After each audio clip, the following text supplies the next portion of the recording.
நடிகர் திலகம் என்றால் அமரர் சிவாஜி கணேசன் அவர்கள், புரட்சி கலைஞர் என்றால் நமது கேப்டன் விஜயகாந்த் அவர்கள்.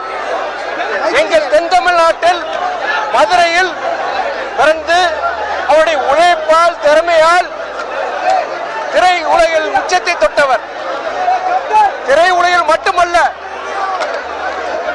அரசியலிலும் மிகவும் குறைந்த காலகட்டத்தில், குறுகிய காலகட்டத்தில் மக்கள் ஆதரவுடன் தமிழக சட்டமன்றத்தில் எதிர்கட்சி தலைவராக தன் முத்திரையை பதித்தவர். ஏழை எளிய மக்களுக்கு உதவும் கர்ணனின் கருணை உள்ளம் கொண்டவர்.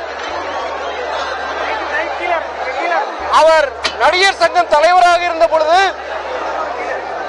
தமிழ்நாட்டின் காவிரி பிரச்சனைக்காக திரை உலகினர் அனைவரையும் ஒன்று திரட்டி உண்ணாவிரதம் இருந்தவர்.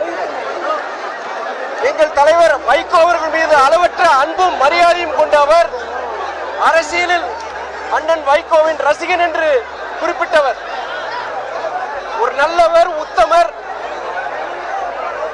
அவர் ஈழ உணர்வு கொண்டவர். ஈழ விடுதலை போராட்டத்திற்கு ஆதரவு கொடுத்தவர். அந்த ஈழ உணர்வு இருந்ததால் தன்னுடைய அன்பு மகனுக்கு விஜய பிரபாகரன் என்று பெயர் சூட்டியவர். அவரை இழந்து தவிக்கும் அவருடைய குடும்பத்தாருக்கும் தேமுதிக தொண்டர்களுக்கும் அவரை உயிரினும் மேலாக நேசிக்கும் அவருடைய ரசிகர்களுக்கு, லட்சக்கணக்கான ரசிகர்களுக்கு மறுமலர்ச்சி திராவிட முன்னேற்ற கழகத்தின் சார்பிலும் தலைவர் வைகோ அவர்களின் சார்பிலும் என் ஆழ்ந்த இரங்கலை நான் தெரிவித்துக் கொள்கிறேன். நன்றி.